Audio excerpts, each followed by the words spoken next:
더라. 여호와의 말씀이 디셉 사람 엘리야에게 하여 이르시되 아합이 내 앞에서 겸비함을 내가 보느냐 그가 내 앞에서 겸비함으로 내가 재앙을 저의 시대에는 내리지 아니하고 그 아들의 시대에야 그의 집에 재앙을 내리리라 하셨더라.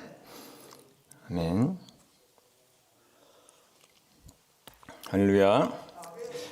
네, 오늘은 공의의 열매라는 제목으로 함께 은혜를 받도록 하겠습니다.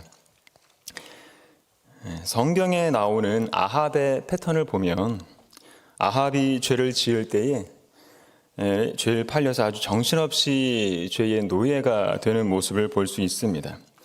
그러다가 무서운 심판의 말씀을 듣게 되면 그때는 또 어쩔 줄 몰라 하면서 회개를 하는 거죠. 문제는 그런 회개가 그리 길지 않는다는 게 문제라는 겁니다. 죄악을 범한 기간에 비해서 통회의 기간이 그리 길지 않고 또 깊지도 않기 때문에 아합이 완전히 달라지는 것은 기대하기가 어려운 거죠. 전지전능하신 하나님께서 그걸 모르시지는 않았습니다. 아합의 회개가 물론 형식적이지는 않았다 하더라도 깊은 내면의 성찰도 없고 그리고 하나님을 의지하면서 드려진 그런 완전한 회개도 아니었다는 거죠.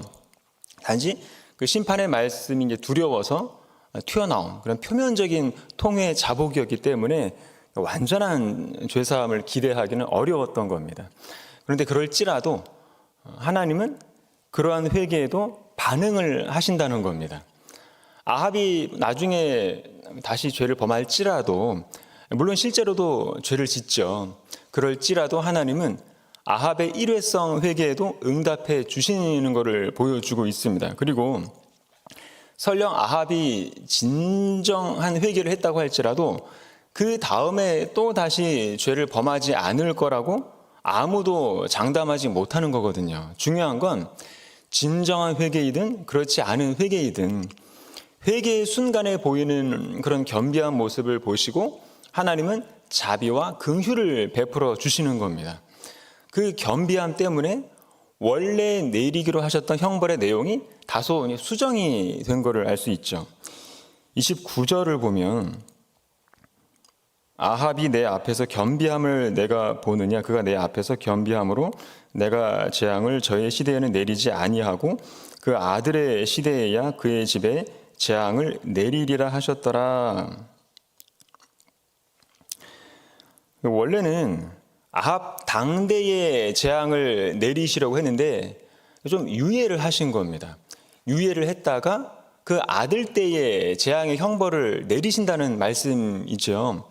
그런데 유예시키기는 해도 완전히 이게 말소해 버리지는 않으시는 겁니다. 왜냐하면 아합의 범죄는 자기 자신에게 저지른 범죄가 아니라 나라 전체를 우상 숭배하게 만들었기 때문에 하나님께 저지른 범죄가 되는 겁니다. 그런 범죄는 하나님의 공의의 심판의 대상이 되기 때문에 어쩔 수 없이 형벌은 내려져야만 되는 거죠. 쉽게 말해서 하나님은 죄를 유예해 주시는 분이지 없애 주시는 분이 아닌 겁니다. 언제까지 유예해 주시는 거냐면 하나님 앞에 나와서 겸비한 심령으로 통회 자복하면서 완전한 회개를 할 때까지 유예해 주시는다는 거죠. 한마디로 시간을 이렇게 주시는 겁니다. 우리도 마찬가지입니다. 우리는 내 의로움을 내려놓고 계속 긍휼히 여김을 받는 위치로 나아가야 되거든요. 겸손하게. 의를 내세울 만한 것이 뭐가 있겠습니까? 우리에게. 회개마저도 우리의 의가 아닌 거죠. 하나님께서 아합에게 유예의 시간을 주신 것처럼 지금 우리에게도 한정된 시간이 이렇게 주어진 걸 수도 있습니다. 그 시간이 얼마나 주어지게 될까요? 의외로 길지 않습니다. 하나님이 엘리야를 통해서 말씀하신 후부터 얼마냐면 3년의 유예의 기간이 아합에게 주어진 겁니다. 딱 그 3년의 유예 기간이 이제 끝난 후부터는 형벌이 이제 즉각 실행이 되잖아요. 길르앗 라못으로 이제 원정을 갔다가 거기서 이제 그 화살에 맞아서 죽게 되는데 아합은 이제 전쟁에서 죽고 그 자식도 이제 예언대로 죽어서 개들이 그 살을 뜯어먹고 그 피를 핥아서 그 엘리야를 통한 그 예언이 하나도 빠짐없이 다 이루어지는 거죠. 그러니까 지속되지 않은 일회성 회개, 그리고 말씀으로 돌아감이 없는 회개. 결국 그 아합은 그 회개 이후에도 계속 그 반복되는 그 죄악 때문에 결국 그 유예 기간이 끝남과 동시에 이제 죽게 되는 겁니다. 19절 말씀 보겠습니다. 또 그에게 이르기를 여호와의 말씀이 개들이 나봇의 피를 핥은 곳에서 개들이 내 피 곧 내 몸의 피도 핥으리라 하였다 하라. 자, 19절을 보면 나봇의 포도원에서 나봇이 돌에 맞아 죽었고 개들이 와서 피를 핥았는데 나봇이 죽었던 그곳에서 아합도 똑같이 그렇게 될 거라는 예언입니다. 그런데 실제로는 그렇지 않잖아요. 아합이 죽은 곳은 나봇의 포도원이 아니라 길앗 라못 전쟁터에서 죽었잖아요. 그 아합이 화살에 맞아서 자기 병거에다 이제 피를 쏟아서 죽었는데 그 병거는 그 사마리아에 있는 그 창기들이 목욕하는 그 연못에서 이제 씻었기 때문에 개들이 거기에서 이제 피를 핥았다고 나옵니다. 열왕기상 9장 26절에 보면 하나님께서 나봇과 그 아들들이 피를 흘린 그 토지에서 갚아 주신다는 말씀이 나옵니다. 그러니까 사람이 공정하게 처리하지 않으면 결국 하나님의 손으로 넘어가게 돼 있는 게 이제 성경의 원리라는 겁니다. 그렇다는 얘기는 이세벨과 아합 같은 그 행악자들에 대해서 땅은 있는 그대로 행악의 열매를 맺게 하고 저주의 땅이 되게 한다는 게 성경의 정신인 겁니다. 이게 바로 하나님께서 신원해 주시는 그 방법이라는 거죠. 결국 엘리야의 예언이 주는 깨달음은 뭐냐면 죄악에 대한 하나님의 형벌은 필연적이라는 겁니다. 장소가 아니라 그 어떤 형태로든 하나님의 공의는 나타난다는 게 중요한 관점이라는 거죠. 오늘 본문에서는 하나님의 공의가 어떻게 나타났습니까? 땅의 저주이죠. 땅이 저주를 해서 재앙이 나타나는 방식으로 형벌을 집행하시는 겁니다. 땅의 저주를 피할 사람은 지구상에서 단 한 사람도 있을까요? 태초 이후로 모든 인간은 땅을 딛고 살아가게 돼 있습니다. 그래서 땅이 그 죄인을 저주하기 시작하는 순간 그 죄인은 그 어디로든 도망갈 곳이 없는 겁니다. 땅은 다 연결돼 있잖아요. 나봇의 땅에서 죽을 거라는 예언이니까 나봇의 땅에만 안 있으면 안 죽는다는 말인가요? 그게 아니죠. 모든 땅이 합력해서 그 죄인을 징벌한다는 그런 겁니다. 그래서 하나님의 징벌은 무서운 거예요. 그래서 창세기 4장에 보면 아벨을 죽인 가인에게 어떤 형벌을 내리시는 겁니까? 땅이 그 입을 벌려 내 손에서부터 내 아우의 피를 받았은즉 내가 땅에서 저주를 받으리니. 이 말은 인간은 영원히 땅의 저주에서 벗어날 방법이 없다는 말씀인 겁니다. 내가 어디로 피하든 땅은 끝까지 나를 추적해서 죄의 형벌을 받게 한다는 거죠. 자, 오늘 본문에 보면 아합을 직접적으로 벌하려고 하셨지만 아합의 일회성 회개 이나마 보시고 그래도 이제 3년을 더 연장해 주셨잖아요. 그 기간 안에 진정성 있는 하나님 앞에서의 완전한 회개의 기회를 주신 거죠. 결국 모든 회개의 기회를 날려버리고 3년 기간이 끝나자마자 아합이 죽고 아합이 죽은 다음 이제 11년 후에 그 아들의 때에 이제 자손들이 다 이제 진멸을 당하게 되고 이세벨도 이제 예언대로 이제 죽게 되는 거잖아요. 그런 의미로 볼 때 모든 예언은 하나도 빗나가지 않고 다 그대로 이루어진 셈이죠. 땅의 저주를 통해서. 그러니까 아합의 아들의 때에 이제 온전한 형벌이 이루어졌다고 해서 아합이 이게 편안하게 죽은 것도 아니잖아요. 아합은 어떻습니까?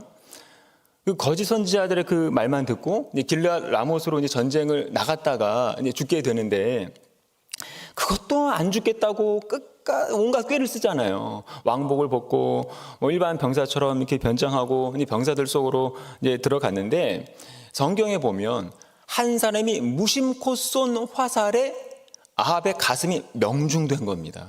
결국 인간이 아무리 하나님의 심판을 이제 피해보려고 온갖 꾀를 다 쓴다고 해도 하나님의 예정된 섭리를 피할 인간은 없다는 것을 이제 보여주는 거죠. 결국 하나님을 떠난 한 인간, 그리고 그 사람과 연관된 사람들이 받게 되는 그 형벌은 어떤 경우에도 피해갈 수 없다는 것을 이제 말씀하고 있습니다. 그래서 성경은 끝까지 우리에게 겸손할 것을 이제 충고하는 겁니다. 하나님 앞에 자신을 낮추라는 거죠. 어떤 경우에도 하나님의 그런 공의를 피해갈 수 있는 인간은 지구상에는 존재하지 않습니다. 그리고 하나님의 긍휼은 오직 전심으로 회개하는 그 심령에게 임한다는 사실을 오늘 본문이 우리에게 가르쳐 주는 거죠. 말씀을 맺겠습니다.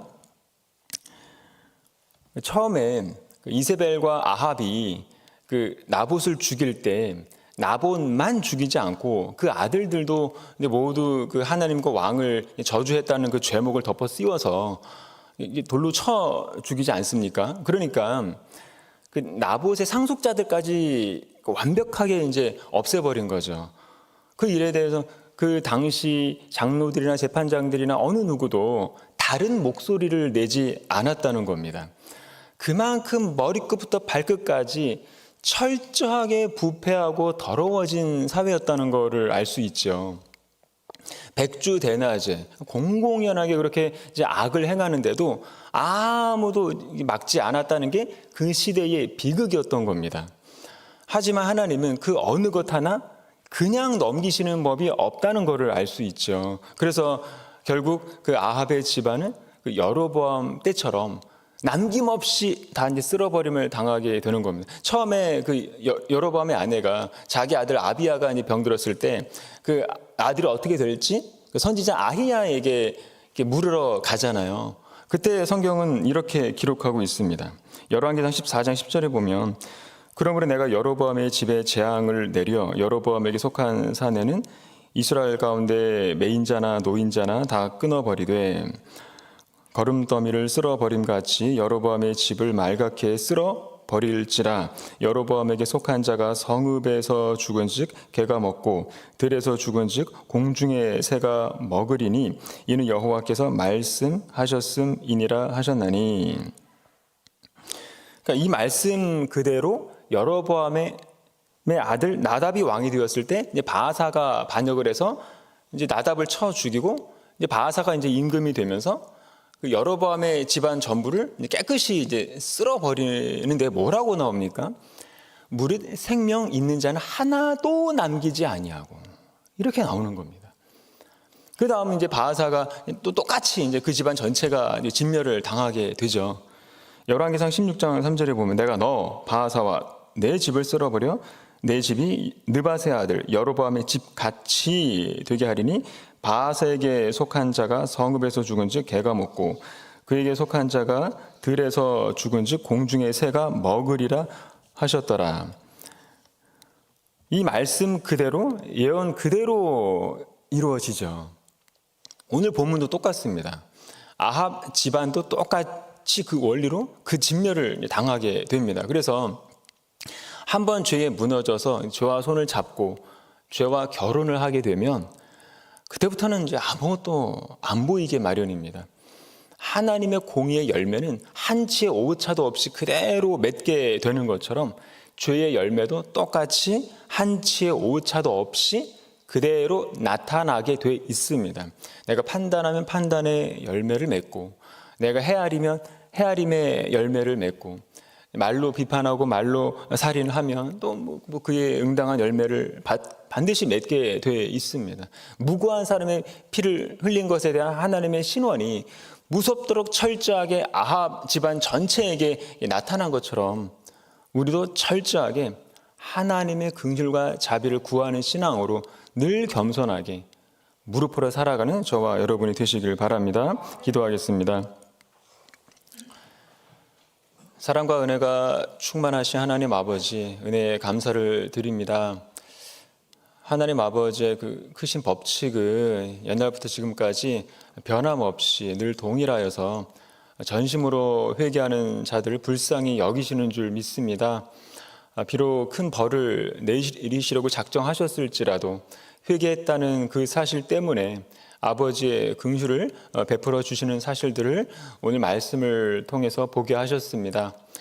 예언의 형식의 그런 신축성은 있을지라도 그 정신과 그 원칙은 엄연히 늘 동일하고 하나님의 말씀이 땅에 떨어짐이 없이 인간들에 의해서 그 공의와 자비가 행사되고 있음을 믿고 간구를 드립니다. 우리도 하나님의 무서운 심판을 인지하고 늘 삶에서 조심하고 주의하게 도와주시고 우리와 우리의 자녀들이 하나님만을 의지하고 더 경건하게 더 단정하게 살아갈 수 있도록 인도해 주시고 아버지의 긍휼하심을 바라면서 회개의 간구를 쉬지 않게 도와주시옵소서.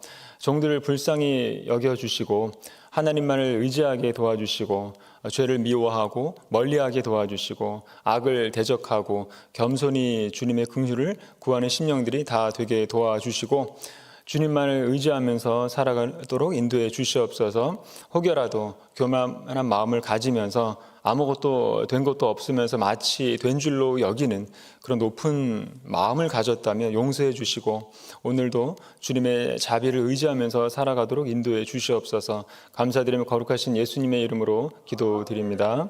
아멘. 이 시간 말씀을 생각하면서 기도해 주시고요. 오늘 월요일 일본 지역을 위해서 기도하겠습니다. 박상준 선교사님을 위해 그리고 김용민 선교사님을 위해 기도하시기를 바랍니다. 그리고 나라와 민족과 교회를 위해서 그리고 개인적인 기도의 제목들 가지고 기도하시고 자유롭게 귀가하시기를 바랍니다. 다 같이 합심해서 기도하시겠습니다.